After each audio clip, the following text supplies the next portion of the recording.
it be. This how it be in this everlasting game. It's game of sweet talk you to death. Literally. Death. Good evening. Welcome into the show. It's the Fanatical Massholes show. It's your boy, Mizzo, holding it down. You know we're doing the show. Show for the fanatics, by a fellow fanatic, giving to you from a fan's perspective my thoughts and opinions on all the hot topics in sports, trending topics, I should say, things like that. Obviously, all the happenings, the events is going on. Obviously, we got March Madness going on, so we'll be talking about that. The Final Four is set. MLB baseball kicked off. We'll be talking about my Yankees, how good they look so far, even though they projected to win 71 games. Yeah, we'll see about that. And then we'll talk about the NFL, the new NFL kickoff rule.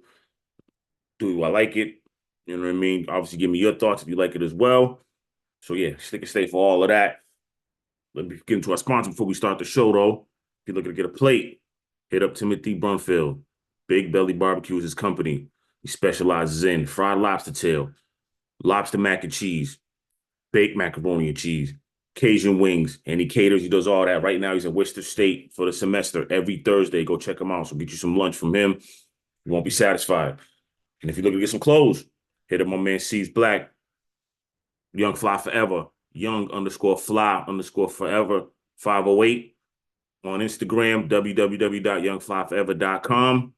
Got all the, he's got stuff for kids, men, women, for a limited time. He's going to be switching to just women's clothes. So grab everything while you can before he runs out of the men's gear. And as always, like, subscribe, share, comment, support the movement. All right, let's get into it. So now the Final Four set. Let's see who I picked. So I picked in the beginning of the tournament. I had, hold on, give me 1 second. I had UConn, Bama, Texas Tech, Alabama, I should say, Texas Tech, and Kansas going to the Final Four. I got 2 of the 4 right. UConn and Bama's in there. Texas Tech, obviously they lost in the first game. They lost the first round. Kansas lost in the second round. So, yeah. Wakil, shout out to Wakil. Yeah, Marquette, Alabama, Creighton, and Auburn. He's got 2 teams in Bama. No, he's only got 1 team in Bama, Alabama. So either way, not bad. Oh yeah, so looking up the game this weekend, the Elite 8. See how we did here. So UConn beat the brakes off Illinois, 30-0 run in the second half. UConn went on to propel them to the Final Four. Their average margin of victory in this tournament is 27.8 points per victory. They are blowing teams out. No team is even keeping it competitive with UConn. Yeah, they blew the doors off Illinois, 77-52. Donovan Clingan, another good game, 22 points, 10 rebounds. UConn shot 51% from the field. They didn't shoot that great from 3, but, I mean, they just hammered Illinois. Marcus Domask from Illinois, from the Illini, had 17 points, but, I mean, Illinois shot 25% from the field, 26 from 3. Horrible. Yeah, UConn's a buzzsaw. I don't know if anybody's going to beat them. I think they're going back-to-back, like I said in the beginning of on the tournament preview. So go, if you didn't see that episode, go check it out. Myself and Wakil, we did that. We both picked UConn to win. Alabama last night as well. They punched their ticket to the Final Four, beating Clemson. Mark Sears got it done, 23 points. Nick Pringle, 16 and 11. And it was obviously sparked, obviously thanks to the great performance by Grant Nelson against North Carolina on Thursday night. That was great. And I honestly thought the way that game started out, North Carolina was going to run away with it. But Alabama came back. They scored. Obviously, they cost me the over-under. Shout out to FanDuel. I put some money on it. I took Alabama with the points and the under. It was 151, I believe it was. That went over. So I was toast there on that. So, yeah, that was crazy. 171. I'm sorry, 171. That went over. But, yeah, Alabama got it done against Clemson. Great season for Clemson, though. Like, they got all the way to the Elite Eight. No one thought that would happen, but Alabama's going to the Final Four. And you got Purdue today beating Tennessee, 72-66. Zach Edey, 40 and 16. Dominant. He did what he's supposed to do. I mean, he's got a couple inches on just about the tallest player on the opposing team in every matchup. So he did what he did. He dominated. But shout out to Dalton Connect, though, 37 points. He kept Tennessee in as long as he could. My biggest takeaway from this game, though, the rebounds. Purdue out-rebounded them 47-26. That's almost half. And they shot 33 free throws. Tennessee only shot 11. You know, that was a tough part about that with me. But yeah, shout out to Purdue. So they're on their way to the Final Four. And the last game of the night, my Duke Blue Devils goes down to North Carolina State. They can't beat this team. This is the third. They beat North Carolina State beat Duke 3 times in a row. They beat them in Raleigh. They beat them in the ACC tournament, and then they just beat them today to go to the Final Four. DJ Burns, he's going to be a household name. I've been saying it a lot of college basketball. The men on the men's side aren't really household names, more the women. But DJ Burns is becoming that. You know what I mean? He's not super athletic, but his footwork is crazy. In the post, he's dominant. He speeds you up while he's still going slow, and he's in control of the game. Love this kid. He's a good player. So, and then DJ Horn also chipped in with 18 points. Kyle Filipowski, he fouled out. He only had 11. McCain, he tried to do his thing though. For Duke, he had 32 points. McCain, I'm sorry, yeah, he had 32 points. Duke shot 31% from the field, 21 from 3. NC State shot 46%, 23% from 3. So basically, the point the rebounds was just about the same. Duke out-rebounded them, 41-19. 41-39. It's just shots. Duke couldn't make shots. NC State's defense suffocated them, put the lockdown on them, and that was really that. So let's look at it now. We got a couple first-timers, well, not ever, but a couple first-timers in a long time, and one ever, and then you got UConn. So NC State's going to be their first time since they won it in 1983. Jim Valvano, Lorenzo Charles, you know what I mean? So they're back. Purdue hasn't been there since 1980. They're back. This Alabama's first time ever. And like I said, UConn, this is going to be their 7th appearance in the Final Four. UConn's coming in with all the Final Four experience. These other teams aren't. So that could be that's going to be the advantage for UConn. I mean, if you ask me who I'm picking, it's going to be UConn. I got UConn to beat. Alabama can score, though. Alabama can score. Maybe they'll keep it close, but I got UConn still up. But UConn by 10. UConn will pull away late. They win by 10 or 15 points. And then Purdue, NC State. Purdue's a 9-point favorite. I didn't look at UConn and Alabama, but Purdue's a 9-point favorite to open. I'm going to say NC State's defense is great. NC State's defense is really, really good. But I think Zach Edney and the boys from Purdue will be too much for him. I'm going to take Purdue. I'll take Purdue, and that'll be UConn, Purdue. UConn's going to beat them. So, yeah, come next Monday night, we'll know UConn will be the back-to-back national champions, the first time since the Florida Gators did it in 06 and 07. Looking forward to it. We'll see. You know what I mean? Let me know your thoughts. Remember, like, subscribe, share, comment. Definitely comment on everything that's going on that I'm talking about. All right, let's run some numbers real quick. What do we got here? What else we got? So, let's go some NBA. Let's switch gears. Let's go to NBA.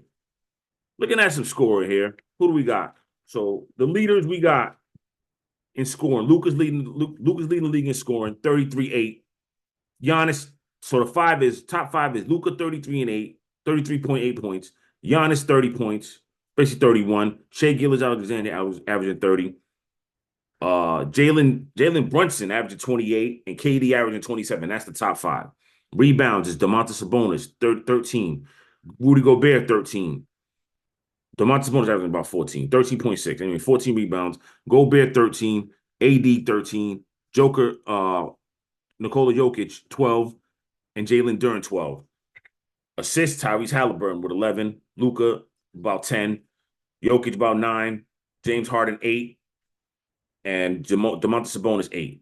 Domantas Sabonis is averaging, so he's top 10. He's top 5 in rebounds and assists in the league, a center. You know what I mean? So he's averaging 19, 8, and 13. It's a good season. Is it MVP season? No, it's not. I would give it to Luka. Luka's averaging 33, 9, and 9. You know what I mean? 10 if you want to round up, 9.8. So 33, 9, and 10, Luka Doncic is averaging right now in the NBA. They're probably going to give it to Jokic because his team is second in the West. Luka's they're fighting to stay out of the play-in tournament, but I would give it to Luka this year. Luka's done everything you need him to do. Everything the Dallas Mavericks have needed them to be. Luka's been that and then some. So for my MVP pick right now was if the season's over, it's basically we got about a month left. So I could basically say I think I'm going to give it to Luka. I thought Jason Tatum was going to make a run for it. Actually, I picked Dame to win the MVP, but that didn't happen. But even though he's come on as late as he's been playing well, but I still think it's gonna be Luka. I thought Jason Tatum might have had an outside chance. Celtics, even though they won last night against the Pelicans, it hasn't been like it has, he hasn't been as because he's been consistent, but Luka's numbers just are better. Yeah, Jokic's numbers are better. They might even put Shea ahead of him or Giannis ahead of Jason Tatum. So yeah, I'd give it to Luka. That'd be my MVP. Rookie of the year is definitely Victor Wembanyama. 21 points, 10 rebounds. You know what I mean? He's averaging about 4 blocks, 3.4 blocks a game. That leads the league. So I'm going Victor Wembanyama. Scoot Henderson. I thought it was gonna be. Did I pick Scoot Henderson? I think we said Victor. I think I said Victor Wembanyama, but I like Scoot Henderson coming out of his draft. He struggled a lot. I mean, he's what is he? In efficiency or plus minus, he's minus 12. Like that's ranks at the bottom. You know what I mean? Like Scoot Henderson's had a forgettable year this year. Hopefully he can bounce back next season and kind of be that player that we all think he is. Because I really like Scoot Henderson's game. But yeah, I'm going with Victor Wembanyama as the rookie of the year. 6 man of the year is Bobby. I'm gonna give it to Bobby Portis. You could have had so the top. So basically the five in the running to me. What I looked at the numbers from what I was researching. Malik Monk, Sacramento Kings. He's averaging 15 points, 2 rebounds, about 5 assists, coming off the bench, shooting about 38% from 3-point range. Naz Reid, 13 points, 5 rebounds. He's shooting 48% from the field, 40 from the three. Norman Powell, 14 for the Clippers, 14 points, about 14 points, not many rebounds, 2 rebounds, but he's at shooting 49%, 43% from three. Bobby Portis, that's who I'm picking on. I'm going Bobby Portis, 13 points, 7 rebounds, 50% from the field, only 39% from three, but Bobby Portis is that spark plug for the Bucks. Bobby Portis makes the Bucks go. When he comes off and gives them that energy, Bucks are a team that's unbeatable to me. Then you can go Bogdan Bogdanovic of the Atlanta Hawks, 17 points, 3 rebounds, 3 assists, 42% from the field, 37% from three. He should be shooting better than that from three. And he's only shooting 42% from the field. So yeah, I wouldn't give it to him. And then Karis LeVert, 13 points, 4 rebounds, 5 assists. He's shooting 40% from the field and 31% from three. I mean, I don't even know how he's in the top 5, but yeah, the site that I looked up, that's who they had. I'm going with Bobby Portis. That's who I'm going to go with. I think Bobby Portis, like I said, is that glue, is that spark plug that the Bucks need. So I'm going Bobby Portis on this one. Coach of the year, I'm going Chris Finch. You could easily give it to Joe Mazzulla because the Celtics are far and away the best team in the league, 58-16. But I'm gonna give it to Joe. I'm gonna give it to Chris Finch because I didn't think that I said it was the year the Timberwolves had to step up and show me something, but I didn't think they was gonna do it like this. And they haven't missed too much of a step since Karl-Anthony Towns went out. They're still number one. They're number one in the West. Defense is great. Gobert's playing his role, and he's playing it well. And obviously, Ant-Man is a still superstar. That's it. We've watched him become a superstar right before our very eyes this season. I said that in NBA preview. So we did way back when the season started, and Ant-Man needs to step up, and he has. He's answered the call. He's that guy. He is that guy. So I'm definitely gonna go with Chris Finch. That's who I'm going with, my coach of the year. You know what I mean? So yeah, we'll see what happens with that. All right. Let's take a break. We come back. We're gonna talk about some NFL rules, my bozos, and then we got a special. Now we got a new thing: play of the week.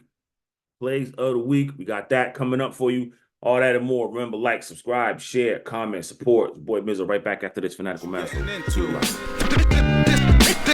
This how it be. This game ain't for everybody. This how it be. This how it be in this everlasting game. Woke up, took a shit, not knowing it's your last day. Shot outside the club, cause your crook was only halfway. These kids ain't playing not a half day. He could barely hold it, but his murder. Welcome back to the show, Fanatical Massholes. It's your boy Mizzo holding it down with y'all tonight. Before I keep going on the show, excuse me, shout out to Worcester North High basketball team, men. Second consecutive state title. They celebrated it the other day. Shout out to them. Holding it down. Wish to stand up. 508, baby. So I had to make sure I shouted them out. I forgot to do it in the beginning of the show. Shout out to the North High basketball team. All right, let's keep it going. Now, NFL announced the rule changes. The most significant one was the kickoff rule. I'm gonna try to read this off. Y'all try to follow along as best you can, because honestly, some of this don't even. It seems like a weird rule to me. So basically, you're lining up the way when the kick is lined up, you kick it from the 35. It's the same. Safety kicks from the 20-yard line. It's still the same. Now this is the alignment now. So all kicking team players, other than the kicker, will line up with 1 foot on the receiving team's 40-yard line. Kicker cannot cross the 50-yard line until the ball touches the ground or a player in the landing zone or end zone. The 10 kicking team players cannot move until the ball hits the ground or the player in the landing zone or the end zone. The receiving team will line up as follows: the setup zone, a 5-yard area from the 35 to the 30-yard line, where at least 9 receiving team players must line up. At least 7 team players with a foot on the 35-yard line with the alignment requirements outside the numbers to the hash, inside the hashes. Players not in the restraining line must be lined up in the setup zone outside the hash marks. All players in the setup zone cannot move until the kick has hit the ground or a player in the landing zone or the end zone. A maximum of 2 returners may line up in the landing zone and can move at any time prior to and or during the kick. Okay. The landing zone. There's a lot here. It's just a lot. I don't understand this rule. You know what I mean? I get what they're trying to do, I guess. So basically, here's the landing zone. Before I even try to get into it. The landing zone. The landing zone is the area between the receiving team's goal line and its 20-yard line. Okay, I get it. Any kick that hits short of the landing zone treated like a kickoff out of bounds in the ball spot at the 40. So if it lands short of the landing zone, if the kicker kicks it and it lands short, it's basically like kicking it out of bounds, and the team gets it at the 40. It's crazy. That's wow. All right, and then any kick that hits the landing zone must be returned. So you have to return it. You can't call for a fair catch. You have to return it. So you can't, I guess it might make some excitement too. I don't know. Let me keep going here. Any kick that hits in the landing zone and then goes into the end zone must be returned or downed by a receiving team. If down, then touch back to the 20-yard line. So any kick that hits in the landing zone and then goes into the end zone must be returned or down by the team end zone. If down, then touch back to the 20-yard line. So basically, if it hits in the landing zone, goes to the end zone, you still have to go pick it up and run with the ball. It's not going to be deemed a touchback. Okay. Kick hits the end zone, stays in bounds, return or down. If down, then touch back to the 30-yard line. Any kick that goes out of the back of the end zone in the air on the bounce, touch back to the 30-yard line. So now instead of the 25, you get it at the 30 now. So they're putting a lot on the kickers. I mean, damn, it's bad enough. These dudes are head cases and some of them miss field goal. Now you got to be precise with your kickoffs now. That's crazy.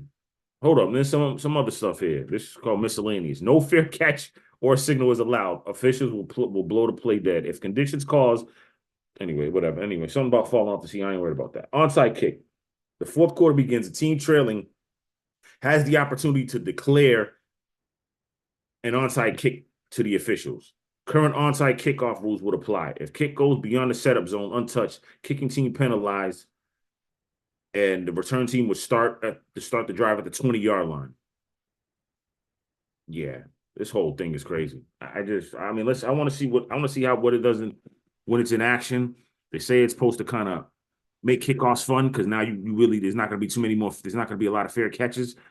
Players gonna have to run with the ball, but it makes it obviously safer because it's not going to be them collisions where teams are sprinting at each other from their 20 or whatever the 30 where the ball's kicked off at either team. You know what I mean? And they're running into each other, banging each other. Pause and obviously the concussions and things like that, serious injuries.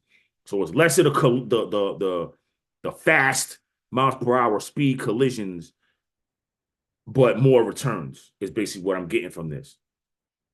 It just seems a lot. I feel like that's putting a lot more on the kickers, which whatever. I mean, it is what it is, but I don't think you should get the ball at the 40. The receiving team should get the ball at the 40 if the kicker doesn't kick it into the safety zone or whatever, the landing zone. If it lands short, if they get at the 40, no. Like if it kicks out of bounds, it should be at the 40.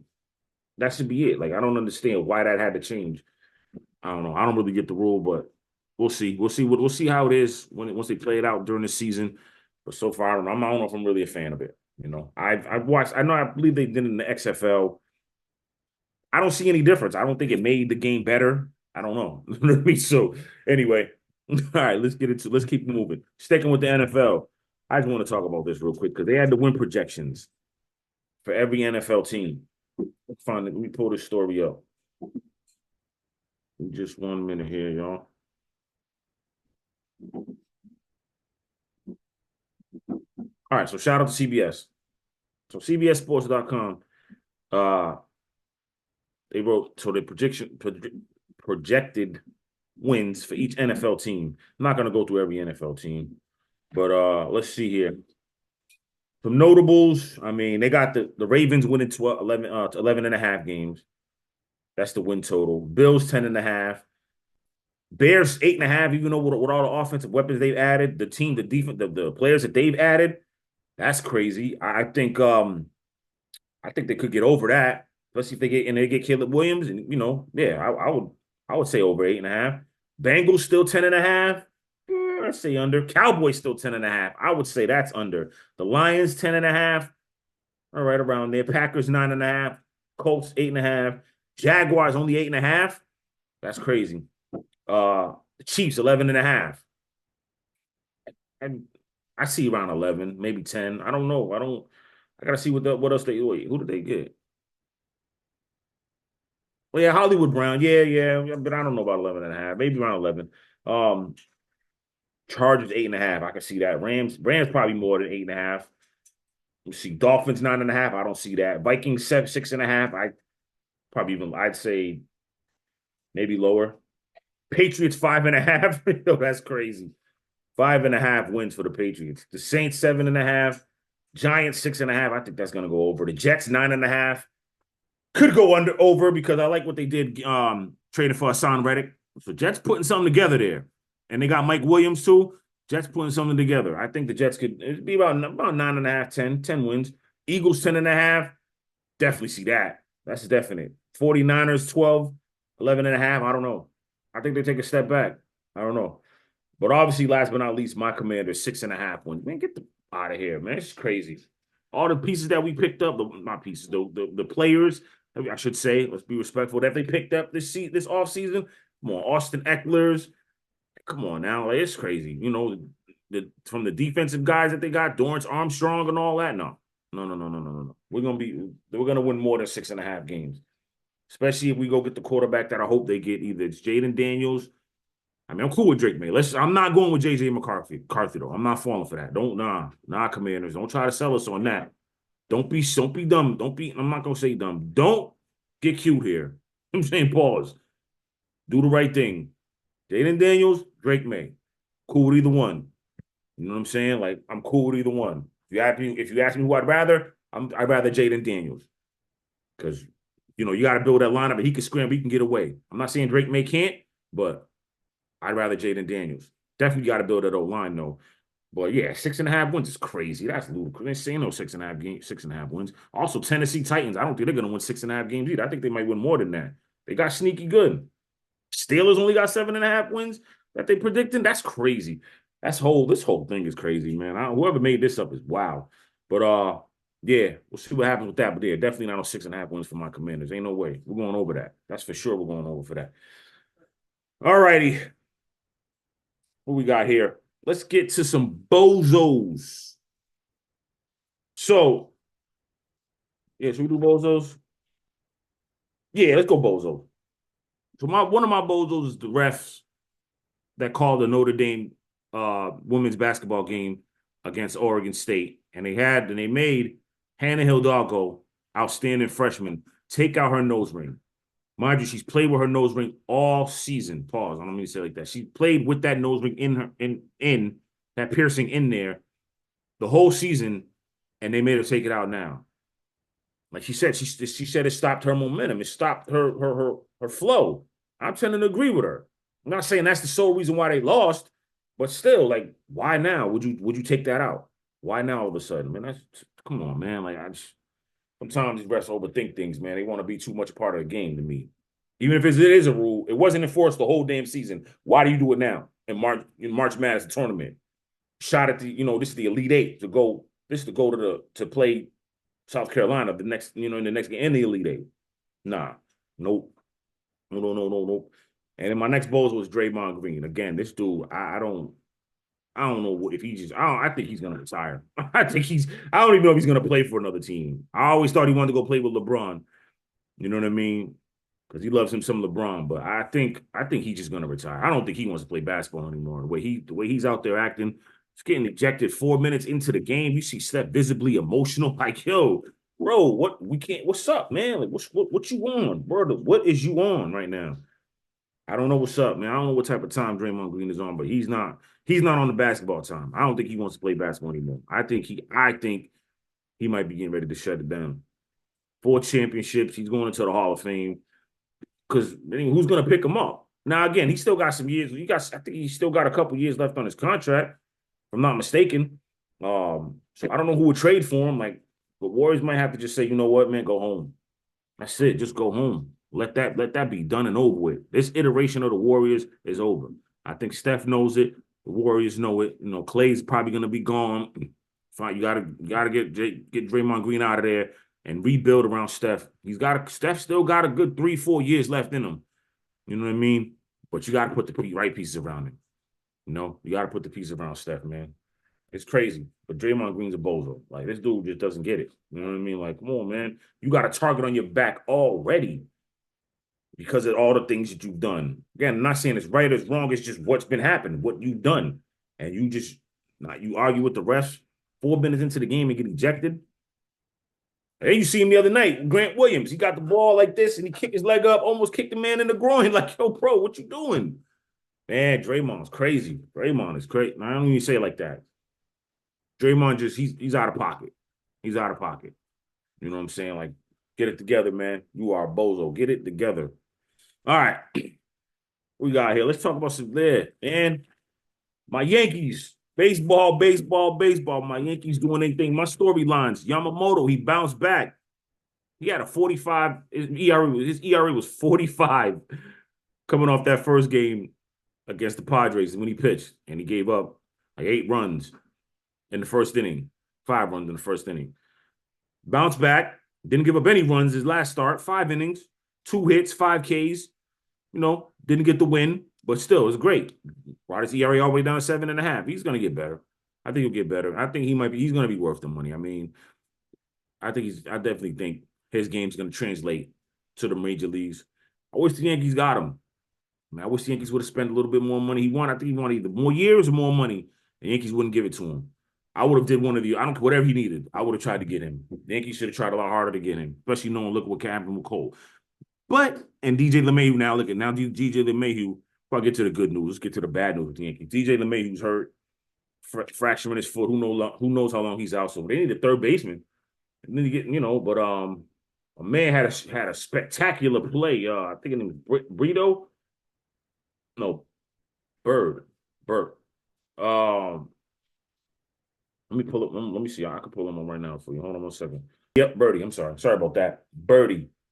You know, I mean, he won for 4 at the plate, but he had a spectacular play in the ninth, saving the game. It's 2 on. I believe it was 2 on, 2 out. 2 on, nobody out. Altuve. Knight with a smash down the left field line. Oh, nope. He takes it away from him. Sorry, right. Yeah, down the left field line. Takes a hit away from him. Throws up, and he steps on third. That obviously saved the game. And that keeps the runner out of scoring position. Then obviously Yordan Alvarez comes up. He hits a fly ball. Gets caught. It's caught out there. That's 2 outs, even though the guy tagged. And then obviously Verdugo made a sliding catch to end the game. Yankees sweep the Astros. That's the good damn news. And Juan Soto's even better news. Bat 500.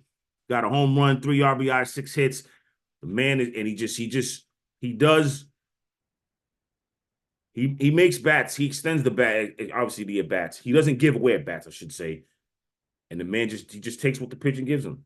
You know what I'm saying? He took the pitch. It was away. Left-hander.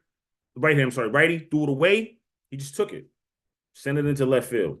Runner scored. You know what I'm saying? Took the lead. That's it. And the Yankees ultimately won. Juan Soto is what this Yankees team needed. And he's bringing a swagger. He's pumping his chest. Listen, that's what we needed. I'm glad they put the money to whatever they did for him. I'm glad they traded. I mean, I like Michael King, but you needed this guy. You got to do everything in your power to keep Juan Soto. Everything in your power to keep Juan Soto. 4-0 Yankees, man. I'm happy. I'm really happy for, again, somebody picked the Yankees and won 71 games in one of these websites I seen it. Most of them had them around 90, but there was one, 71 wins. 71 games? Man, come on. You crazy as hell, man. Ain't no 71 wins happening here. None of that. None of that. So hopefully they can hold it down enough and just stay there and keep it way above by the time Cole comes back. He should be back in June, and we'll go from there. But so far, I am pleasantly surprised.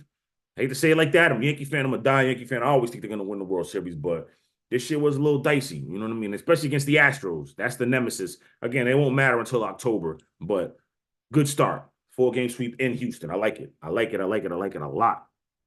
The Pittsburgh Pirates, they off the, I think, were they 3-1? Did they win today? Let's see. Hold on a second. Oh, hold on. I can just tell you right now.